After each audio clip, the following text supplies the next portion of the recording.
Assalamu alaikum. This is Matthew Abdul Hakanimi here with Al-Furqaan Foundation. And today, inshallah, as usual, we'll be reading from the Clear Quran translation. And I will do my best to share my screen so you can follow along. But because the online version is a bit slow, I'll be reading mostly from our Dawah copy.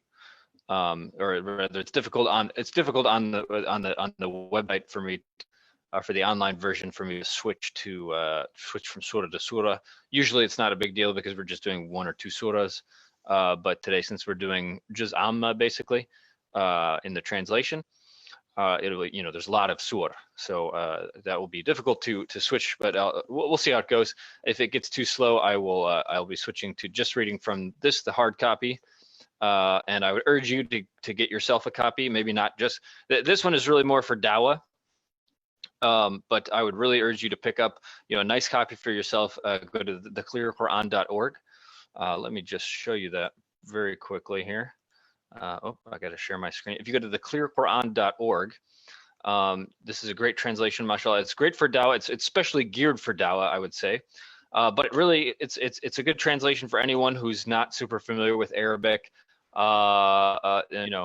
you're not a Quranic studies academic or anything, and you want just an easy to English translation of the Quran, it's easy to understand, has mainstream tafsir sort of integrated into it, not in a way where you have half the page is footnotes and you're reading all these tiny little things and trying to figure and then coming back to the text. No, it's not like those kind of translations, mashallah. It's very just sort of to the point, kind of just whatever clarification those footnotes usually add. This is a sort of concise version where it's just integrated into the verse. So you're just reading the verse. There are footnotes, but they're very brief, and they're very it's only when really necessary to like explain an Arabic term or something like that that's impossible to translate or something like that. But for the most part, as you can see, it's very this is granted, like I said, this is the Dawah copy, but it's a very just straight up text, and it has these nice subject headings. So which is similar to the Bible, the way the Bibles are usually printed in English. So if that's one of the reasons it's nice for non-Muslims or for people who just aren't familiar with the Quran, or for anyone. It just helps give you a context and helps you understand what's going on at a particular time, since the Quran, subhanAllah, is a very unique book in the way it flows between subjects very fluidly, from the granular bits of a law or everyday life to a parable to speaking about the nature of Allah subhanahu wa ta'ala. It's all also just easily flows together, for all things are present in the knowledge of Allah. So here we have the clearquran.org page, and as you can see, the featured picture here is the Clear Quran for Kids, and that's really, mashallah, it's I think it's sold out pretty much.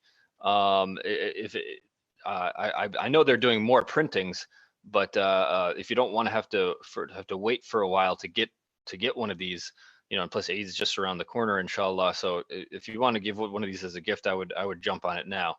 The Clear Quran for Kids, there's and because it's more it's select surahs put into a very easily understandable way for kids, with illustrations, background stories, etc.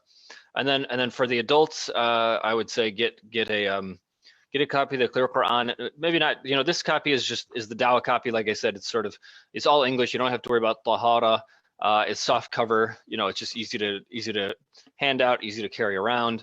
But for the adults, for Muslim adults, I would say get yourself a nice hardcover Arabic/English. So you get the Arabic, you get the English translation, the very understandable modern English translation, alongside the Arabic, so you can prepare for tarawih with that. And it's just a nice. I should have brought the thing. I have a copy of it here, but I grab that for later in the program.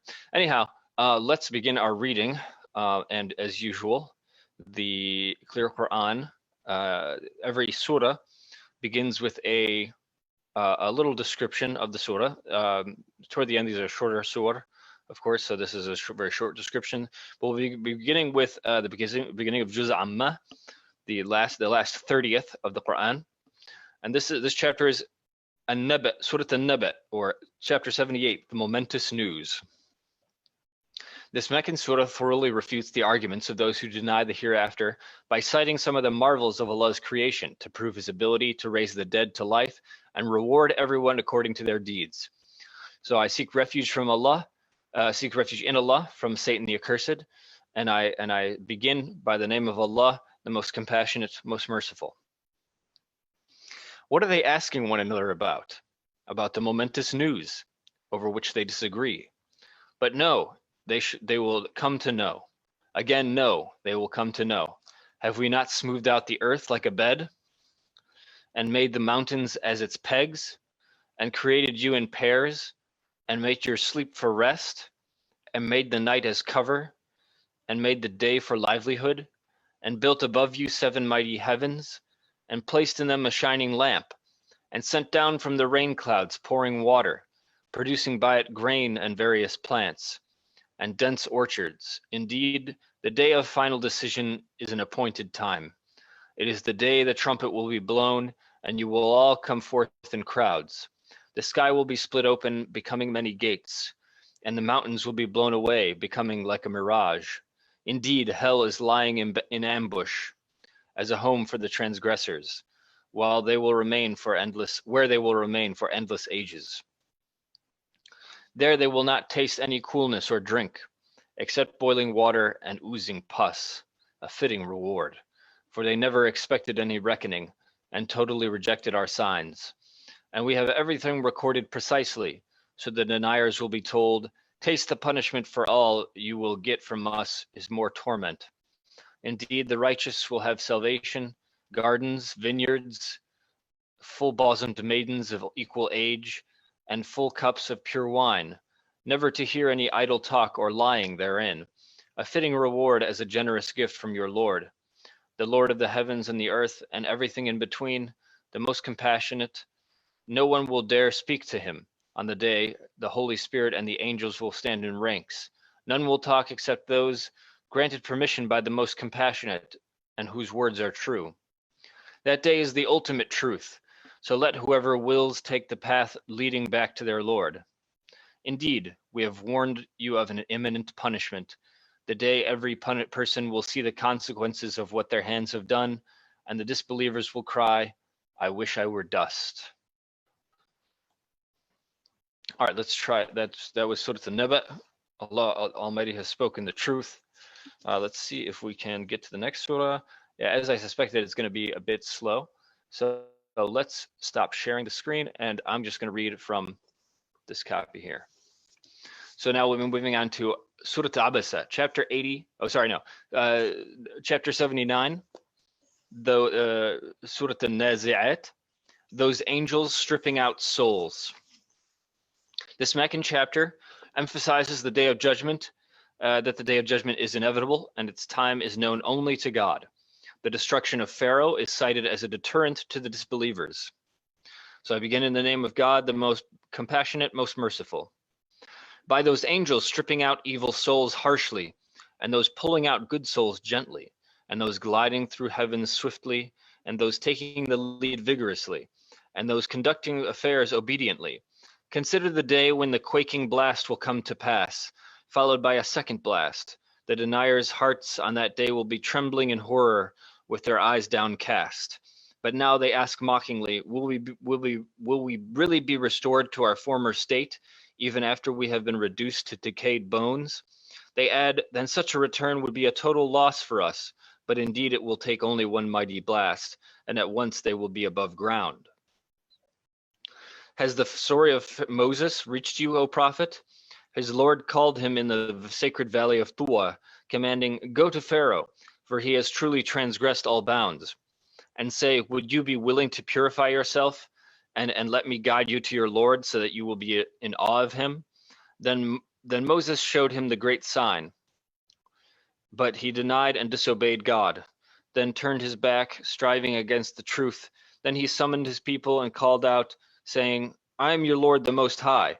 So God overtook him, making him an example in this life and the next. Surely in this is a lesson for whoever stands in awe of God.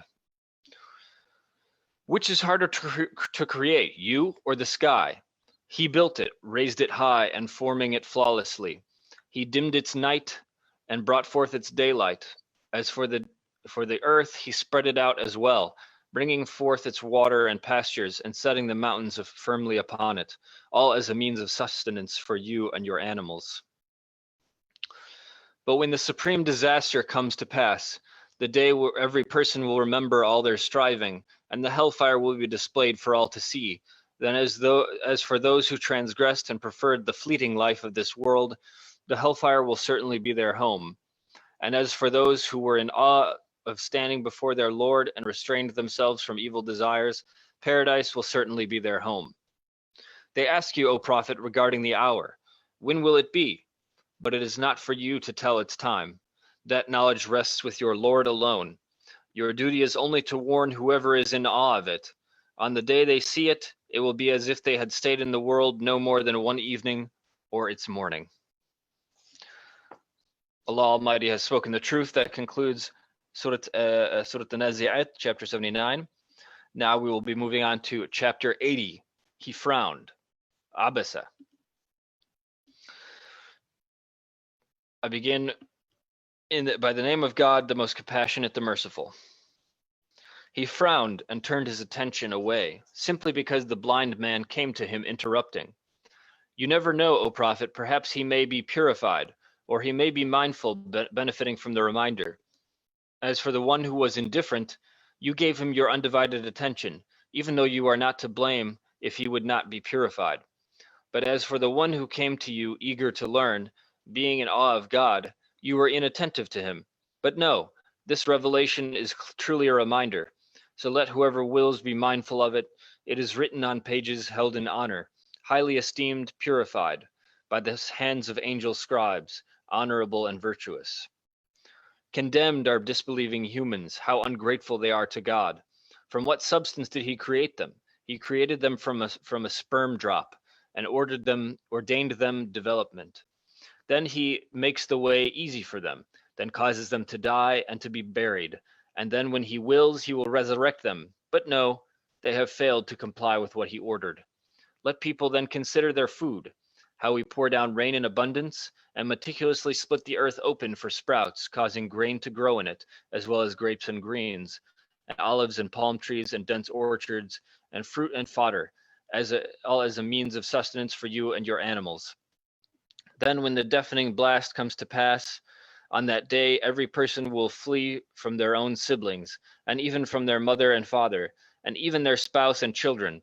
For then everyone will have enough concern of their own.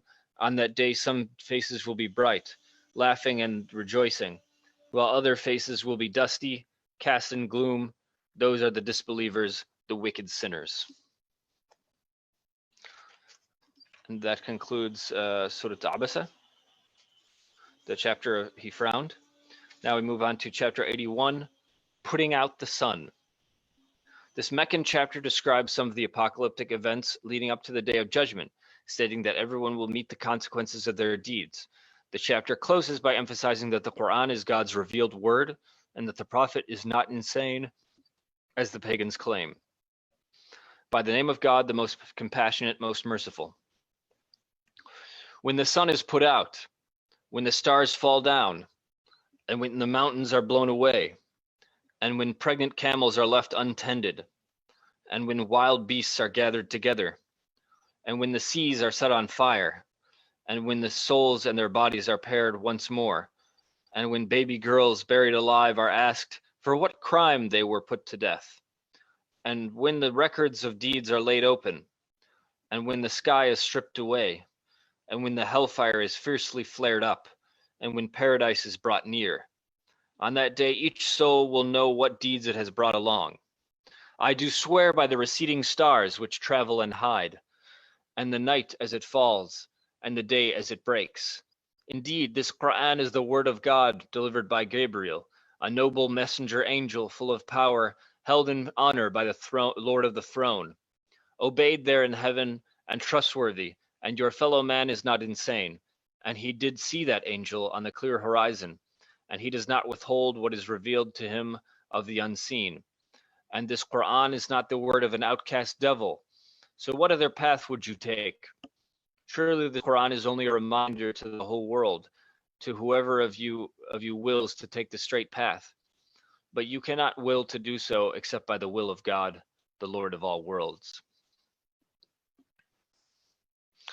Now, chapter 82, the sky splitting open. Like the previous chapter, this Meccan chapter describes some of the horrors of the Day of Judgment. The disbelievers are criticized for being ungrateful to their Creator. Everyone, including the cheaters mentioned in the next chapter, will be held accountable for their deeds, which are perfectly recorded by vigilant angels. By the name of God, in the name of God, the most compassionate, most merciful. When the sky splits open,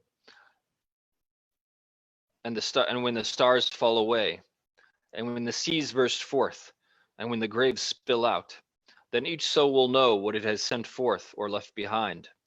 O humanity, what has emboldened you against your Lord, the most generous, who created you, fashioned you, and perfected your design, molding you in whatever form he willed? But no, in fact, you deny the final judgment, while you are certainly observed by vigilant, honorable angels recording everything. They know whatever you do. Indeed, the virtuous will be in bliss, and the wicked will be in hell, burning in it on Judgment Day, and they will have no escape from it. What will make you realize what Judgment Day is? Again, what will make you realize what Judgment Day is?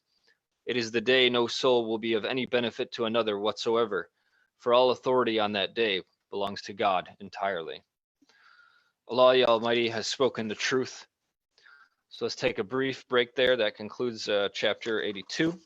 We will be resuming with chapter 83 in just a moment. But first, we'll take a brief break for a message from Al-Furqaan Foundation to hear about their projects.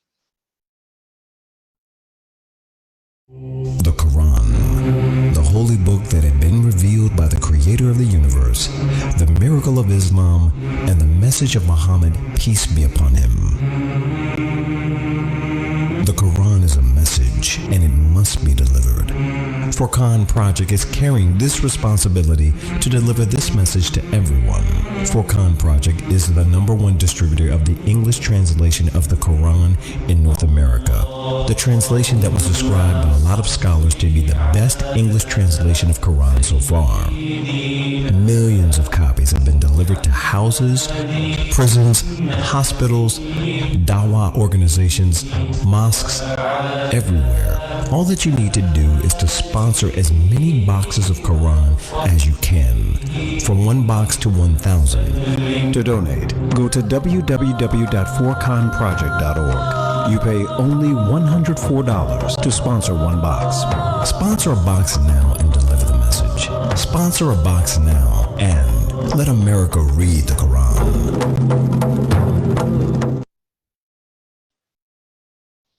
Assalamu alaikum, welcome back. We'll be picking up here with Surah Al-Mutaffifin, chapter 83, the defrauders. This Meccan chapter begins with a warning to those who defraud scales about the horrible day ahead, where the wicked will be severely punished and the virtuous will be richly rewarded. The chapter closes by stating that the disbelievers will be paid back for making fun of the believers. And there we go. All right. So by the name of God, the most compassionate, most merciful. Woe to the defrauders, those who take full measure when they buy from people, but give less when they measure or weigh for buyers. Do such people not think that they will be resurrected for a tremendous day, the day all people will stand before the Lord of all worlds? But no, the wicked are certainly bound for Sijjin, in the depths of hell, and what will make you what Sijjin, a fate already sealed. Woe on that day to the deniers, those who deny Judgment Day. None would deny it except every evildoing transgressor. Whenever our revelations are recited to them, they say ancient fables. But no. In fact, their hearts have been stained by all the evil they used to commit. Undoubtedly, they will be sealed off from their Lord on that day. Moreover, they will surely burn in hell and then be told, "This is what you used to deny." But no, the virtuous are certainly bound for Illiyun, in elevated gardens. And what will make you realize what Illiyun is? A fate already sealed, witnessed by those nearest to God. Surely the virtuous will be in bliss, seated on canopied couches, gazing around. You will recognize on their faces the glow of delight. They will be given a drink of sealed pure wine. Last sip will smell like musk. So let whoever aspires to this strive diligently, and this drink's flavor will come from tasneem, a spring from which those nearest to God will drink. Indeed, the wicked used to laugh at the believers, wink to one another whenever they passed by, and muse over these exploits upon returning to their own people. And when they saw the faithful, they would say, "These people are truly astray," even though they were not sent as keepers over the believers. But on that day, the believers will be laughing at the disbelievers as they sit on canopied couches looking on. The believers will be asked, "Have the disbelievers not been paid back for what they used to do?" Chapter 84, The Sky Bursting Open. As a follow-up to the previous chapters, this Meccan surah elaborates upon what to expect on Judgment Day. The believers will receive their records of deeds in their right hand and rejoice after an easy judgment, whereas the disbelievers will receive their records in their left hands behind their backs and cry for instant destruction. The disbelievers are criticized for failing to submit to God, contrasted with the full submission of the sky and the earth in verses 1 through 5. More warnings to the evildoers appear in the next chapter. In the name of God, the most compassionate, most merciful. When the sky bursts open, obeying its Lord as it must, and when the earth is flattened out and ejects all its contents and becomes empty, obeying its Lord as it must, surely you will all be judged. O humanity, indeed you are laboring relentlessly towards your Lord and will eventually meet the consequences. As for those who are given their record in their right hand, they will have an easy reckoning and will return to their people joyfully. And as for those who are given their record in their left hand, from behind their backs, they will cry for instant destruction and will burn in the blazing fire. For they used to be prideful among their people, thinking they would never return to God. Yes, they would. Surely their Lord has always been all-seeing of them. So I do swear by the twilight, and by the night and whatever it envelops, and by the moon when it waxes full. You will certainly pass from one state to another. So what is the matter with them that they do not believe? And when the Quran is recited to them, they do not bow down in submission. In fact, the disbelievers persist in denial, but God knows best whatever they hide. So give them good news of a painful punishment. But those who believe and do good deeds will have a never-ending reward.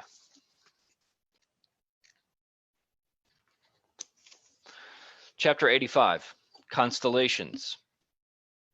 The beginning of this Meccan chapter condemns the persecution of Christians of Najran, a city on the border of Yemen and Saudi Arabia, or Arabia at that time, at the hands of the pagans around 524 CE. The tyrants are warned of the torment of burning, whereas the believers are promised a great reward in paradise.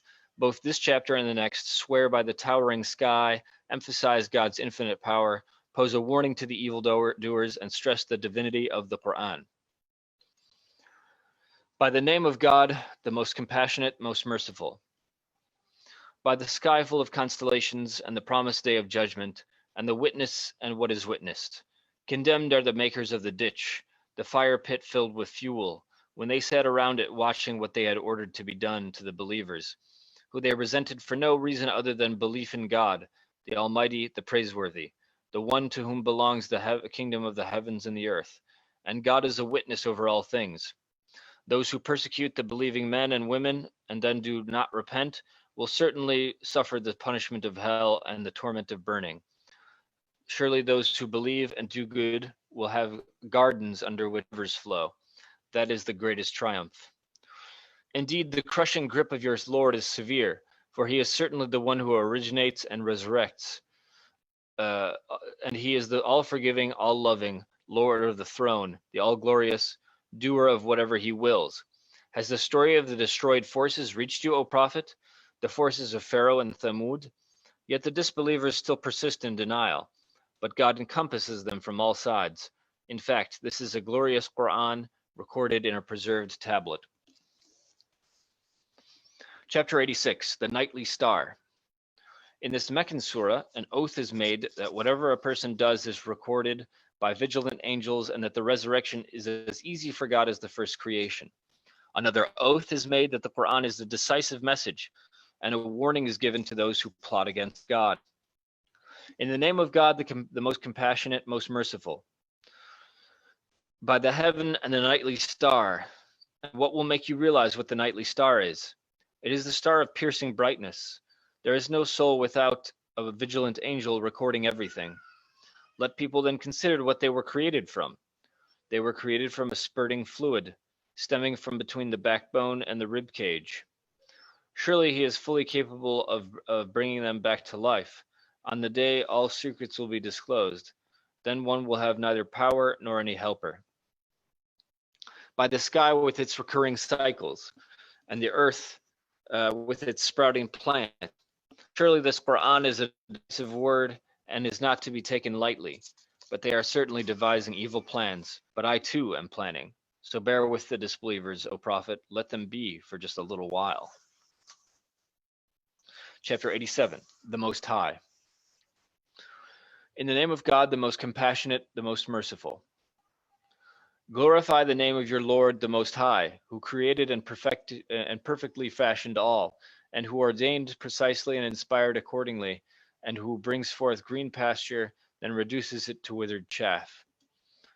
We will have you recite the Quran, O Prophet, so you will not forget any of it, unless God wills otherwise. He surely knows what is open and what is hidden. We will facilitate for you the way of ease, so always remind with the Quran, even if the reminder is beneficial only to some. Those in awe of God will be mindful of it, but it will be shunned by the most wretched, who will burn in the greatest fire, where they will not be able to live or die. Successful indeed are those who purify themselves, remember the name of their Lord and pray. But you deniers only prefer the life of this world, even though the hereafter is far better and more lasting. This is certainly mentioned in the earlier scriptures, the scriptures of Abraham and Moses. Allah Almighty has spoken the truth. Chapter 88, The Overwhelming Event, Al-Ghashiyah. This Meccan chapter compares the fate of the evildoers in the hereafter to that of the good doers. Those who disbelieve in God's might are criticized for failing to reflect on the wonders of his creation and are warned of the fate of some destroyed disbelievers mentioned at the beginning of the next chapter. In the name of God, the most compassionate, most merciful. Has the news of the overwhelming event reached you, O Prophet? On that day, some faces will be downcast, totally overburdened and exhausted, burning in a scorching fire, left to drink from a scalding spring. They will have no food except a foul, thorny shrub, neither nourishing nor satisfying their hunger. On that day, other faces will be glowing with bliss, fully pleased with their striving in an elevated garden where no idle talk will be heard. In it will be a running spring, along with thrones raised high and cups set at hand, and fine cushions lined up and splendid carpets spread out. Do they not ever reflect on camels, how they were masterfully created, and the sky, how it was raised high, and the mountains, how they were firmly set up, and the earth, how it was leveled out? So continue to remind them, O Prophet, for your duty is only to remind them. You are not there to compel them to believe, but whoever turns away, persisting in disbelief, then God will inflict upon them the major punishment. Surely to us is their return, and then surely with us is their reckoning.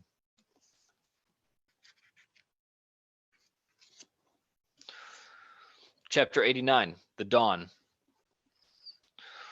The Prophet is reassured in this Meccan surah that the Arab pagans are not immune to the torments that befell Ad, Thamud, and Pharaoh. A reference is made to the wicked who fail to be grateful in prosperity and patient in adversity. The evildoers will be regretful on Judgment Day, whereas the righteous will be honored. Those who withhold God's bounties are criticized in this chapter, as well as the next. Excuse me. In the name of God, the most compassionate, most merciful. By the dawn, and the 10 nights, and the even and the odd, and the night when it passes. Is all this not a sufficient oath for those who have sense? Did you not see how your Lord dealt with Ad, the people of Iram, with their great stature and unmatched in any other land, and Thamud, who carved their homes into the rocks in the stone valley, and the Pharaoh of mighty structures? And they all transgressed throughout the land, spreading much corruption there. So your Lord unleashed on them a scourge of punishment. For your Lord is truly vigilant. Now, whenever a human being is tested by their Lord through his generosity and blessings, they boast, "My Lord has deservedly honored me." But when he tests them by limiting their provision, they protest, "My Lord has underestimated or undeservedly humiliated me." Absolutely not. In fact, you are not even gracious to the orphan, nor do you urge one another to feed the poor, and you devour others' inheritance greedily, and love wealth fervently. Enough. When the earth is entirely crushed over and over, and your Lord comes to judge with angels rank upon rank, and hell is brought forth on that day, this is when every disbelieving person will remember their own sins. But what is the use of remembering it? What is the use of remembering then?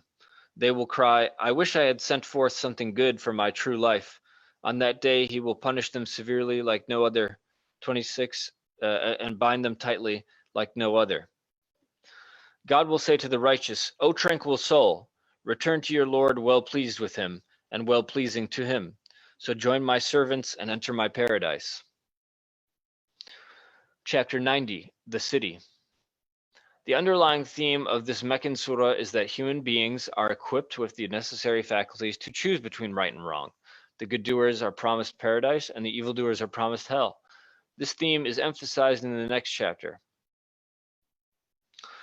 I begin in the name of God, the most compassionate, most merciful. I do swear by this city of Mecca, even though you, O Prophet, are subject to abuse in this city, and by every parent and their child.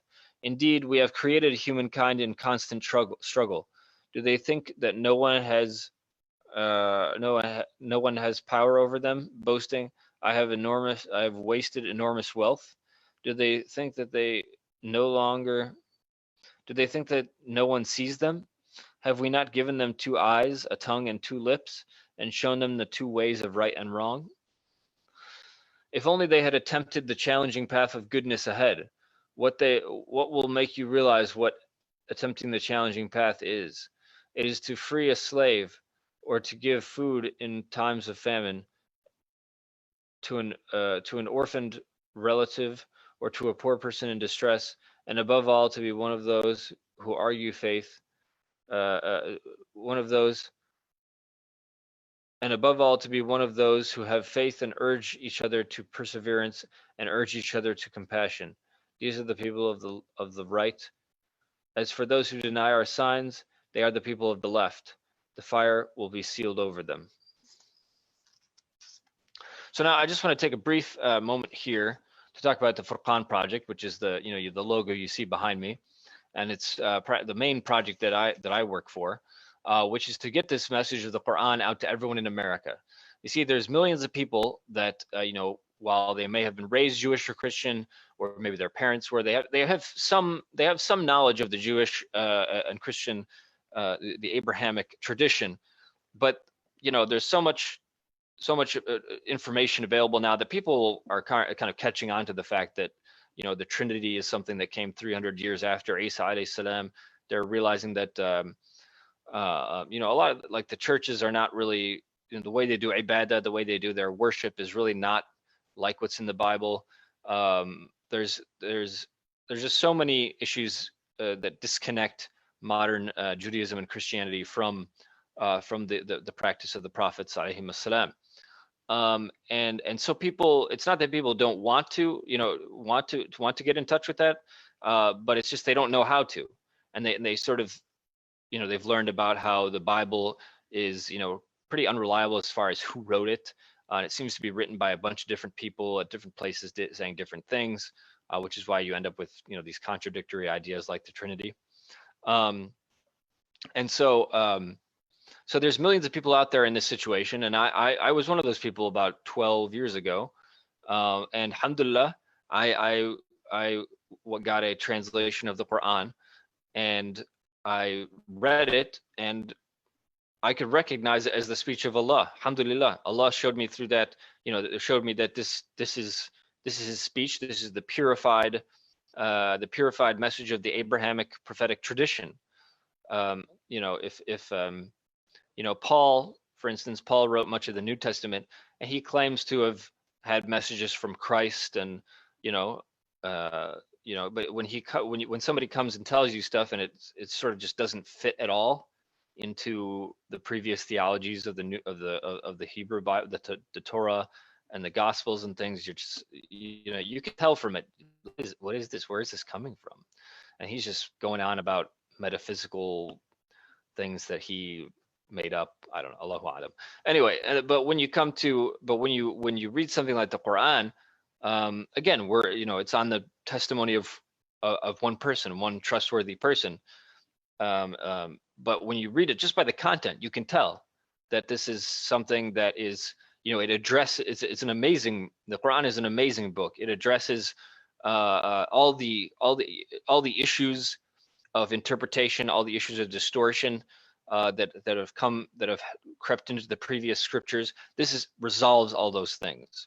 There's all these little things that, and I would urge Muslims, them to familiar with the Bible and the Christian tradition and the Jewish tradition to some extent, so that when you read the Quran, you say, oh, this is why it's saying that. That's why it's addressing these issues, because people at the time were caught up in certain confusions.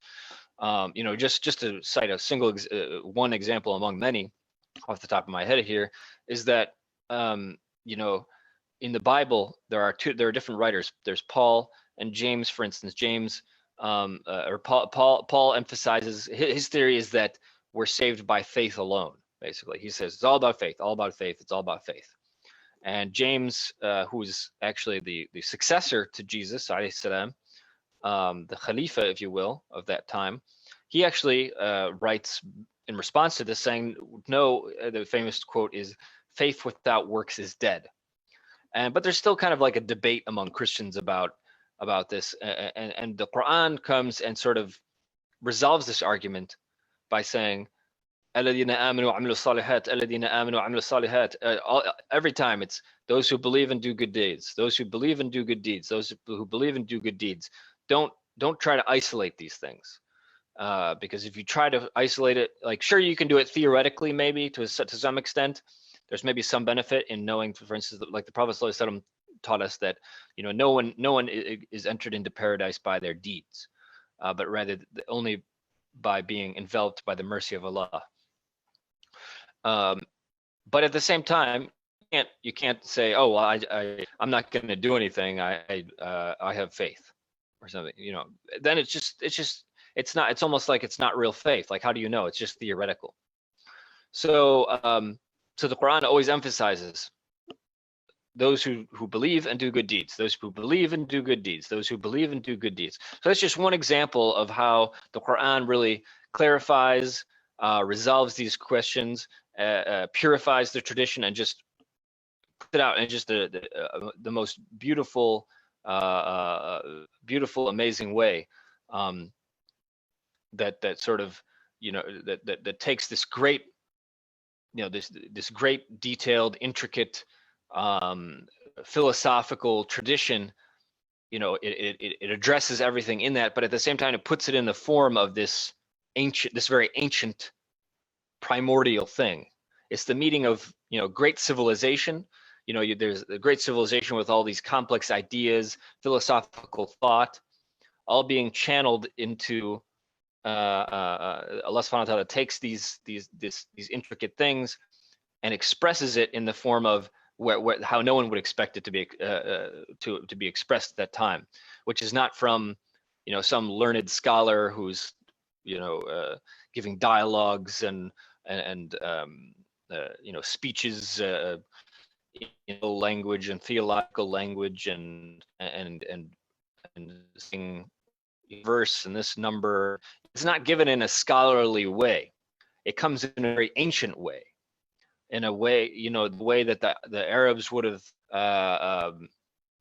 this is the way that they thought of, like, it's not the same, but they did have, like, oracles and things, like when they communicated, when they had people who could communicate with the spirit world or what have you. This is to some extent how it's not the same, but it's a similar type of form of language, or a type of format in certain ways. The Quran has its own unique form, and Allah subhanahu wa ta'ala, of course, says he's not the Prophet sallallahu alaihi wasallam is not a sha'ir. He's not being inspired by a jinn. But it's the reason that he was accused of that is because there are some similarities. Is my point. There are some similarities in the form, and it's in a language. The Arabic of the Quran is as I always tell people, it's older than biblical Hebrew in many ways.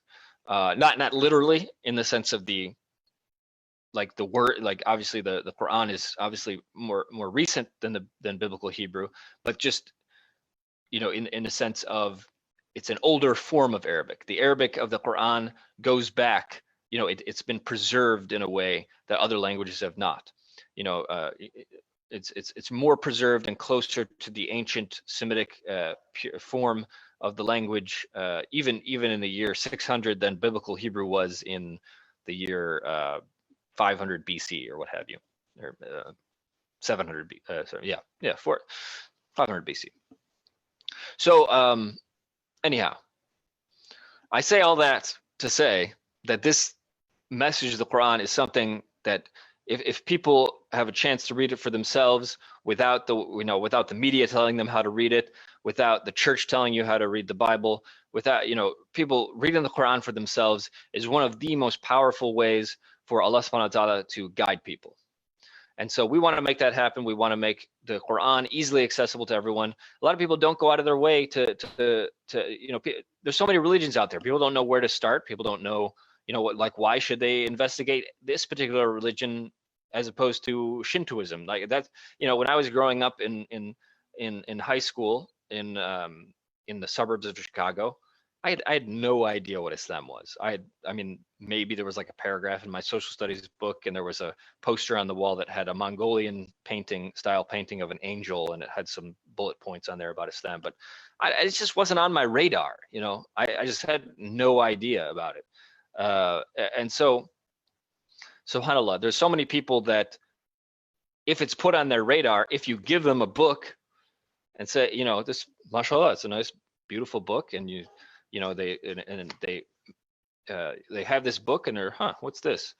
And then they, maybe they take it home, maybe they forget about it for a few weeks, but then they get shut up in their house for Corona, and they read all the other books in the house, and they see this thing on the shelf and they go, hey, I remember that person gave me that a while ago.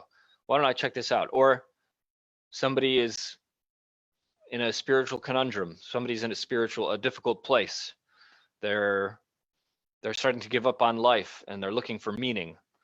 And they see this book in their house and they go, I remember someone, a believer, had concern for me that one day and gave me this book to hoping that I might be guided by it. Let me see what they have to offer. And then they open it and they see, many people have this experience that they feel that the Quran, that Allah subhanahu wa ta'ala is speaking directly to them. And there's certainly an element of truth to that. While the Quran is often literally, in the literal sense, is directed to the Prophet sallallahu alaihi wasallam, and it's often directed to the believer, telling the Prophet sallallahu alaihi wasallam to speak to the believers. So it's this kind of like chain, but there's certainly a sense in which we as human beings can also take what is said to the Prophet in a similar way. We can benefit from it in a similar way, whether it's literally addressing us or the Prophet or not. So anyhow, so as the month of Ramadan comes to a close, one of the ways you can extend the benefits of Ramadan to other parts of the year is to sign up for a monthly donation for the Furqaan project. Because the Furqaan project, for everyone that benefits from the programs we offer, that benefits from the Quran distribution, anyone who accepts Islam and has their own pile of good deeds that they will be rewarded for, when you donate to this project and support it and make it sustainable, you get that pile as well. That pile of good deeds that someone else accepted Islam and went on to become an alim, become a scholar, become a teacher, went on to form a new organization to help people. Someone becomes Muslim and then goes off to serve people and help Allah's creation, to serve the ummah in Yemen, in Syria, wherever, in Burma, wherever the case might be. That person, whoever helped give them a Quran, will have a share in that huge reward, inshallah. And of course, if you make the intention now in the month of Ramadan, sign me up for a box a month. Then that box a month gets the Ramadan multiplier, as I like to call it, all year round. So that's a nifty little trick, mashallah. Allah subhanAllah. Allah is so merciful. Allah is so generous. He's always given us second chances, subhanAllah, and always saying, hey, you may have been negligent the entire year. You may have been negligent up your whole life up until now, but come on, there's still time. Come on, I'll give you these special days to wake you up out of your cattle-like grazing, and oh Allah, wake us up. Oh Allah, make us of those who are awake, and oh Allah, make us of those who are muttaqeen, who are mindful and aware of you and your the realities, your realities around us, oh Allah, and make us of those who follow the guidance that comes for al-muttaqeen. The Quran is hudan lil muttaqeen. Whoever is mindful, whoever thinks about things, realizes that there's no reason, by our own minds, we cannot come up with a reason for, going in a particular direction. Just by pure logic alone, it doesn't really, there are, alhamdulillah, there are many benefits to logic, of course. We need logic for many reasons, for many things, but you cannot use logic as a starting point. You need a goal, you need a direction to go in for logic to do anything for you. Because I could logically make up reasons to do anything. I could make up reasons, I could say, well, all right, maybe I should, I want to punch myself in the face. Well, it might help me wake up a little bit. It, I might learn some things. I might learn what it feels like to punch myself in the face. There might be benefits to this. I could come up with reasons. Reason. Human beings, the heart goes a direction, and then the mind just kind of follows and makes things up to follow it. So we as human beings, reason does not act as a great tool of guidance in itself. It helps us apply the guidance. Reason helps us apply the guidance in a way that makes sense and fits into our lives and into the world in a correct way. But it does not provide guidance itself. The guidance must come from Allah subhanahu wa ta'ala. And so that's why we have the Quran, alhamdulillah. And that's why I want to extend that benefit to whoever we can in this world, anyone we can in this world, and especially in this country, since this is the culture and the place that we are in this time and age.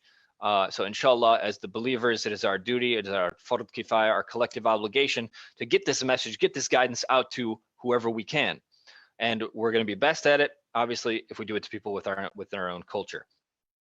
So please donate. Go to Furqaan. Go to furqaanproject.org. Furqaan Project. furqaan.org, two A's in Furqaan, and donate. Sign up for that monthly donation. The most beloved deeds to Allah are the ones that are regular, even if they're small. So, mashallah, if you want to make a one-time donation, that's great. But really, the best thing is pick an amount and make it monthly. All right. Sorry, that was a bit long. Mashallah, I got a little bit carried away there. But inshallah, let's return to the reading. Bismillah.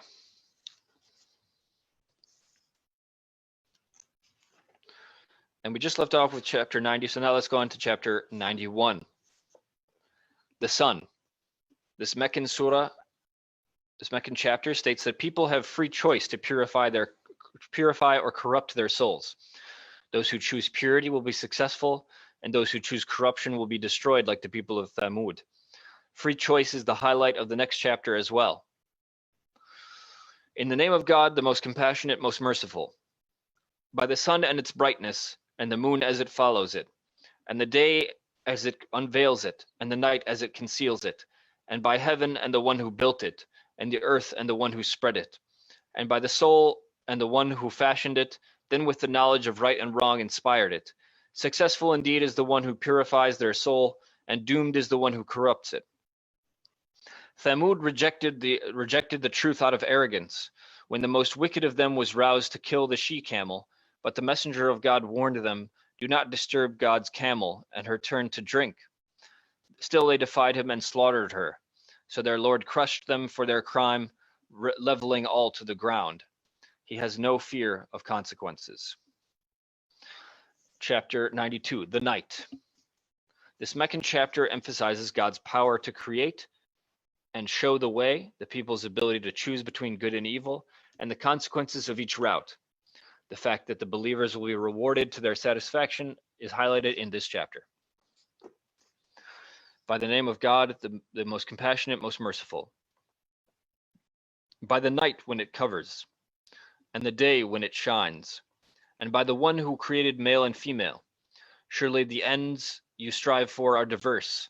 As for the one who is charitable, mindful of God, and firmly believes in the finest reward, we will facilitate for them the way of ease. And as for the one who is stingy, indifferent to God, and staunchly denies the finest reward, we will facilitate for them the path of hardship, and their wealth will be of no benefit to them when they tumble into hell. It is certainly upon us alone to show the way to guidance, and surely to us alone belong this life and the next. And so I have warned you of a raging fire, in which none will burn except the most wretched, who deny and turn away.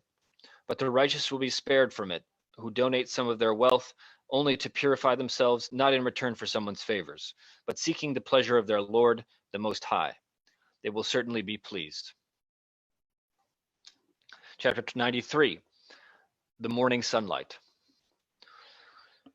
By the morning sunlight and the night when it falls still, your Lord, O Prophet, has not abandoned you, nor has he become hateful of you, and the next life is certainly far better for you than this one. And surely your Lord will give you so much that you will be pleased. Did he not find you as an orphan, then shelter you? Did he not find you unguided, then guide you? And did he not find you needy, then satisfy your needs? So do not oppress the orphan, nor repulse the beggar, and proclaim the blessings of your Lord. Chapter 94, uplifting the heart. Have we not uplifted your heart for you, O Prophet, relieved you of the burden which weighed so heavily on your back, and elevated your renown for you? So surely with hardships come ease. Surely with that hardship comes more ease. So once you have fulfilled your duty, strive in devotion, turning to your Lord alone with hope. By the fig, chapter 95, the fig. By the fig and the olive of Jerusalem, and Mount Sinai, and this secure city of Mecca. Indeed, we created humans in the best form, but we will reduce them to the lowest of the low in hell, except those who believe and do good. They will have a never-ending reward. Now, what makes you deny the final judgment? Is God not the most just of all judges? Chapter 96, the clinging clot of blood. Read, O Prophet, in the name of your Lord who created. created humans from a clinging clot. Read, and your Lord is the most generous, who taught by the pen, taught humanity what they knew not. Most certainly one exceeds all bounds once they think they are self-sufficient, but surely to your Lord is the return of all. Have you seen the man who prevents a servant of ours from praying? What if this servant is rightly guided or encourages righteousness? What if that man persists in denial and turns away? Does he not know that God sees all? But no, if he does not desist, we will certainly drag him by the forelock, a lying, sinful forelock. So let him call his associates, we will call the wardens of hell. Again, no, never obey him, O Prophet. Rather, continue to prostrate and draw near to God. Chapter 97, the Night of Glory. By the name of God, the most compassionate, the most merciful. Indeed, it is we who sent this Quran down on the night of glory. And what will make you realize what the night of glory is? The night of glory is better than 1,000 months. That night the angels and the Holy Spirit descend by the permission of their Lord for every decreed matter. It is all peace until the break of dawn. Chapter 98, the clear proof. The disbelievers from the people of the book and the polytheists were not going to desist from disbelief until the clear proof came to them. A messenger from God reciting scrolls of utmost purity containing upright commandments. It was not until this clear proof came to the people of the book that they became divided about his prophethood, even though they were only commanded to worship God alone with sincere devotion to him in all uprightness, establish prayer, and pay alms tax. This is the upright way. Indeed, those who disbelieve from the people of the book and the polytheists will be in the fire of hell to stay there forever. They are the worst of all beings. Indeed, those who believe and do good, they are the best of all beings. Their reward with their Lord will be gardens of eternity under which rivers flow, to stay there forever and ever. God is pleased with them, and they are pleased with him. This is only for those in awe of their Lord. Chapter 99, the ultimate quake. When the earth is shaken in its ultimate quaking, and when the earth throws out all its contents, and humanity cries, "What is wrong with it?" On that day the earth will recount everything, having been inspired by your Lord to do so. On that day people will proceed in separate groups to be shown the consequences of their deeds. So whoever does an atom's weight of good will see it, and whoever does an atom's weight of evil will see it. Chapter 100, the galloping horses.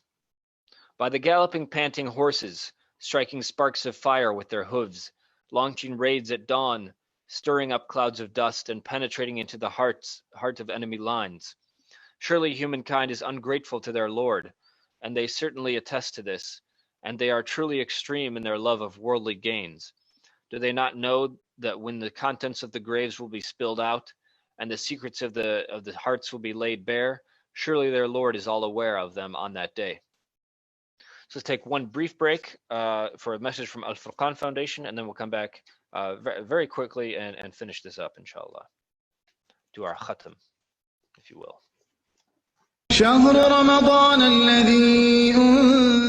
Ramadan is the month in which the Quran was revealed as a guide for humanity with clear proofs of guidance and the standard to distinguish between right and wrong. For the first time in our history, you have a chance to donate to a most unique project to establish the largest Quran distribution center in North America. Oh Allah, the Almighty, Allah, Allah, protect me and guide me, Allahu Allah. Once this center is complete, it will have the capacity to handle the distribution of over 500,000 to 1 million copies of the Quran each year, insha'Allah. In addition to the largest Quran distribution center, it will house a large musalla, one of the largest Islamic bookstores for Quran and Islamic books, a dawah center, an Islamic library, Quran recycling, an audio-visual studio, and will be the world headquarters of Al-Furqaan Foundation. With all of these activities, it will truly be a booming Islamic center in the whole Midwest, and we, therefore, call this project the Masjid Furqaan Project. This massive dream project needed only $1.7 million to turn into reality. We succeeded to get 70% of what we needed so far, which is 1.2 million. All we need now is the last 30%, which is $500,000 to complete the renovations. It was a long road, but the final mile is here. Your donation will help spread Islamic knowledge everywhere. To donate, go to www.masjidfurqaan.org. Masjid Furqaan, a new minaret, high and bright. Masjid Furqaan. Let's build it. Let's spread the light. Noor Muhammad sallallahu Allahu Allah La ilaha illallah Allahu Allah.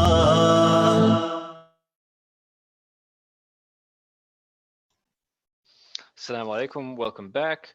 All right, we'll be doing our khatam, our finishing of the Quran, I suppose you could say here, as a group. Alhamdulillah, praise be to God. Now we'll be picking up here with chapter 101, the striking disaster. The striking disaster. What is the striking disaster? And what will make you realize what the striking disaster is? It is the day people will be like scattered moths, and the mountains will be like carded wool. So as for those whose scale is heavy with good deeds, they will be in a life of bliss. And as for those whose scale is light, their home will be the abyss. And what will make you realize what that is? It is a scorching fire. Chapter 102, competition for more gains. Competition for more gains diverts you from God until you end up in your graves. But no, you will soon come to know. Again, no, you will soon come to know. Indeed, if you were to know your fate with certainty, you would have acted differently, but you will surely see the hellfire. Again, you will surely see it with the eye of certainty. Then on that day, you will definitely be questioned about your worldly pleasures. Chapter 103, the passage of time. By the passage of time, surely humanity is in grave loss, except those who have faith, do good, and urge each other to the truth, and urge each other to perseverance. Chapter 104, the backbiters. Woe to every backbiter, slanderer, who amasses wealth greedily and counts it repeatedly, thinking that their wealth will make them immortal. Not at all. Such a person will certainly be tossed into the crusher. And what will make you realize what the crusher is? It is God's kindled fire, which rages over the hearts. It will be sealed over them, tightly secured with long braces. Chapter 105, the elephant. Have you not seen, O Prophet, how your Lord dealt with the army of the elephant? Did he not frustrate their scheme? For he sent against them flocks of birds that pelted them with stones of baked clay, leaving them like chewed up straw. Chapter 106, the people of Quraysh.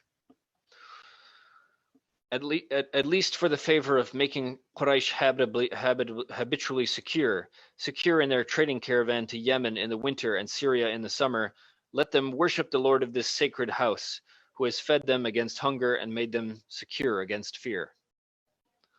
Chapter 107, simplest aid. Have you seen the one who denies the final judgment? That is the one who repulses the orphan and does not encourage the feeding of the poor. So woe to those hypocrites who pray, yet are unmindful of their prayers, those who only show off and refuse to give even the simplest of aid. Chapter 108, abundant goodness. Indeed, we have granted you, O Prophet, abundant goodness. So pray and sacrifice to your Lord alone. Only the one who hates you is truly cut off from any goodness. Chapter 109, the disbelievers. Say, O Prophet, O you disbelievers, I do not worship what you worship, nor do you worship what I worship. I will never worship what you worship, nor will you ever worship what I worship. You have your way, and I have my way. Chapter 110, the ultimate help. When God's help comes and victory over Mecca is achieved, and you, O Prophet, see the people embracing God's way in crowds, then glorify the praises of your Lord and seek his forgiveness, for certainly he is ever accepting of repentance. Chapter 111, the palm fiber rope. May the hands of Abu Lahab perish, and Abu Lahab means the father of fire, and refers to one of the opponents of Islam.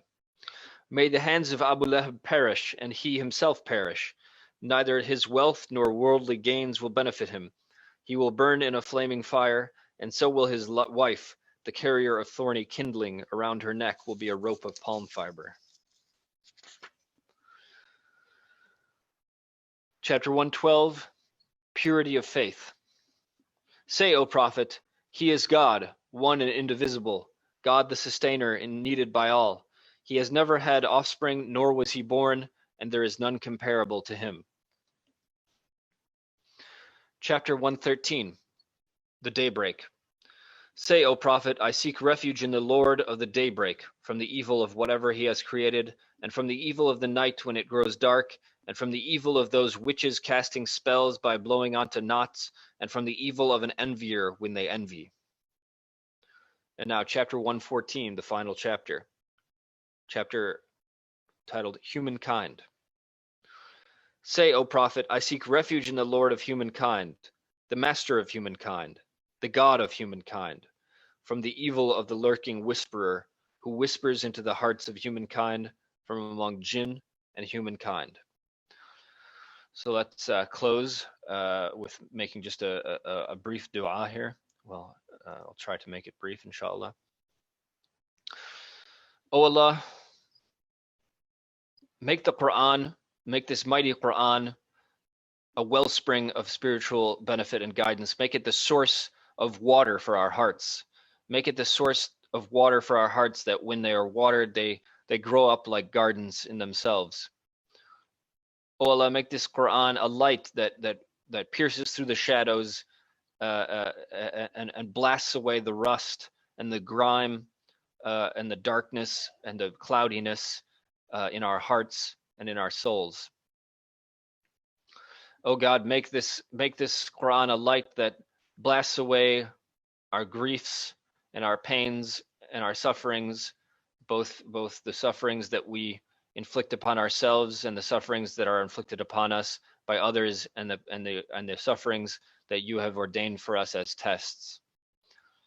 O Allah, make us of those who struggle in your path, and purify our intentions, and forgive us for all the times we have been insincere. Forgive us for all the times we have been sincere in evil, and forgive us for the times when we were insincere in good. Purify our intentions so that we strive for you alone. O Allah, make us, provide us sufficiently with only your halal, only what you have made permissible and beautiful and wholesome, while not participating in and not needing anything that is forbidden, that you have forbidden or that you have hated, or that you have that you see as ugly. O Allah, make us sufficient, make us free of need of anything except for you and your grace. O Allah, keep us fearing only you, so that the creation, so that the evil forces of this creation, the devils from among humankind and the jinn, have no power over us, and so that make our will completely in agreement with yours, so that nothing can stop us. O Allah, give us victory over the oppressors. Give the people around the world, the oppressed peoples around the world, give them all victory over their oppressors. And really the best for those oppressors, we ask that you save those oppressors as well by guiding them and keeping them and stopping them from their oppression. But if you will not do that, then destroy them, O God. Destroy the oppressors if they will not cease from their oppression, and give relief and victory and safety and security to all the peoples of this world. Empower the believers, empower righteous people to give security to people, to lessen the power of the sufferings of the dunya, so that people may be free to focus on you, O Allah. Give us, protect us so that we might be able to to focus on you and strive only for you. O Allah, you are generous and you love to forgive, so forgive us. O Allah, you love to forgive, and this is the month of forgiveness and salvation and the Quran, so forgive us in it. O Allah, give us just that last bit of sincerity, you know, O Allah, find that last bit of sincerity that's in us. Find it, O Allah, and bring it up and cause it to grow and blossom into a shining beacon that will fill ourselves with light and fill all those and shine light to all those around us. And O Allah, make this the time, make this the month in which we begin our upward journey to our higher selves and to Jannah, inshallah. Ameen, ameen, ameen. Jazakumullahu khaira for listening. I hope you benefited. And I hope that inshallah we spend these last few days and nights of Ramadan making the best of it, and may Allah accept all our fasting and all our deeds, inshallah. Assalamu alaikum wa rahmatullahi wa barakatuh.